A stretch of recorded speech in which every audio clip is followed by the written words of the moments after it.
Vice Mayor? Hi. So during the housing element process, we rezoned this to, I think it was originally a single family home, maybe up to 7 units, and now it's 20 units per acre, up to 35 units per acre. So when the planning department decide that this would fit 20 units per acre for townhomes, and did we exclude the Evulich court from the acreage? So we know it's possible to fit the number of units that's required by the density while meeting all of the city standards without any waivers or concession.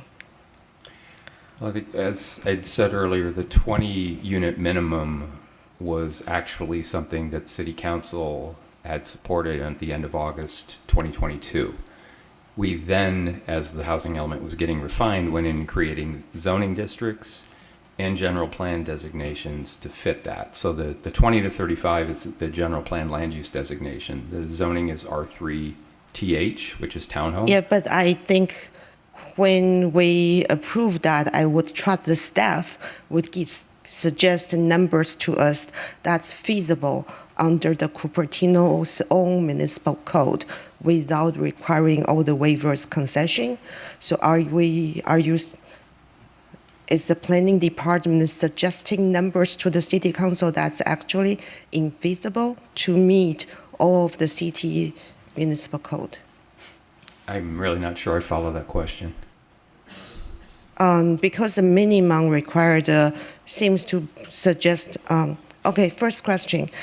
The project site is 2.56 acres gross. Does that include the Evulich Court public street? No, it does not. It does not. Okay. But then it does not consider the potential setback requirement for 30 foot, right? The density doesn't have anything to do with setbacks. It has to do with the number of units that can go on the property. So I tend to think when we approve a density for a project, then we intend that to be a density that's feasible under the current standard.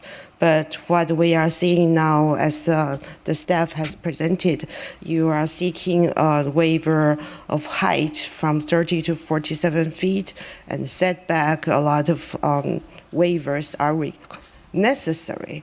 So did we adopt a density for the site that's actually infeasible under the current code? No, the density is being met. But then this density right now is being met with a lot of waivers.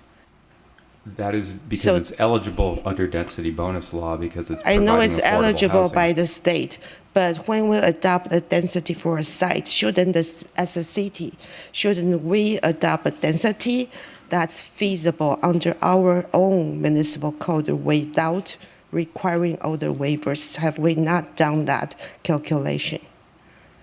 Density bonus is up to the applicant when they submit their project, if they provide I affordable understand housing. that, but the city determined the density. Why did we decide that this site would be suitable for 20 units per acre rather than 10 units per acre? Did we do any calculation to see that the site can accommodate 20 units per acre versus 10 units per acre? So we didn't do any calculation. We just lump a number. We rezoned 58 properties as part of the housing element. Many of them were 20 to 35, many of them were 50 to 65, many of them were 65 to 80. We did not have a specific project on file at that time. Yeah, but we have a high limit. We have setback. We have all this per city code. Correct, and they almost all get waived through density bonus law when we get an actual project. I know that state allow them to waive, but then still for the city, when we approve a density for our general plan, shouldn't we at least approve the number that's feasible under our own municipal code? So we didn't actually do that. I think we did on this. This is one of the lower density sites in the housing element. It's high density relative to the neighborhood. But 70% of the housing element sites are 50 units or more per acre. I know. Minimum. This is 20. But then There's only 3 sites that are less how dense. come the project cannot fit without all the waivers requested? We don't have any projects that are not requesting waivers these days. That's not the question. But The that's the question answer. is, no, the question is, when we approve a density for the city, shouldn't we provide a number that's feasible for a project? We can just randomly approve 100 units per acre when it's just won't ever be feasible, right? I'm just not sure what you mean by Okay, what's what feasible. I mean is, the city says 20 units per acre. Also, we did not have any minimum unit size requirement, right? We do not have a minimum unit size, and if So we it could did, be 1,000 square foot per unit. that would be up to the developer. So if it were 1,000 units per acre, 51 unit, that would be feasible, likely without any waivers. But it is up to the developer for what they propose as a project. If we were to have a certain floor size, minimum or maximum, that could also be waived through density bonus. So it's really, the developer is deciding what their project looks like. It needs to fit the density, which this does. It's at the lowest end. But the floor area and the building heights, that's something that's really up to the applicant. And that's No, really they are supposed to meet the standard. They are supposed to fit the site. Ideally, they should meet the standards, but through state density bonus law, most projects are having half dozen to a dozen waivers. Mayor, Yeah. may I just Okay. chime in?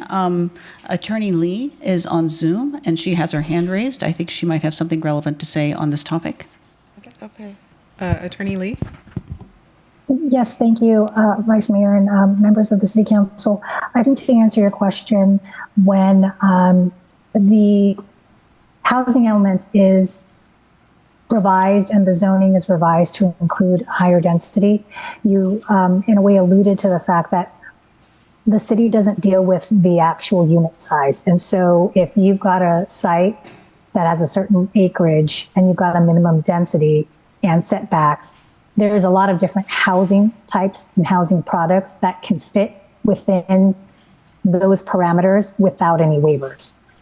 And what you're looking at here, without all the waivers being requested, you in essence would be approving, maybe 2 boxes.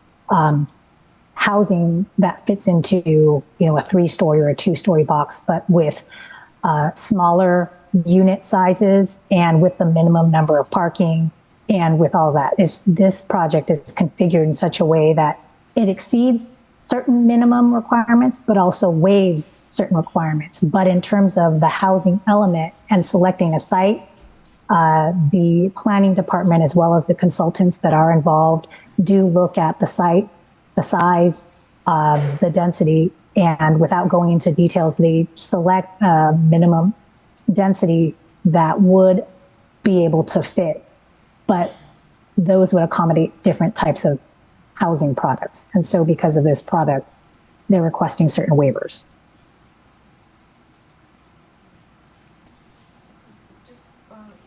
Final question. So under density bonus law, the applicant can request an unlimited number of waivers, right? That is correct.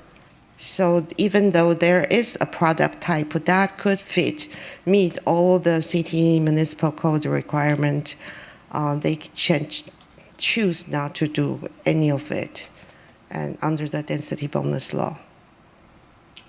That is correct. We have not had a multifamily project not use density bonus and waivers for some time.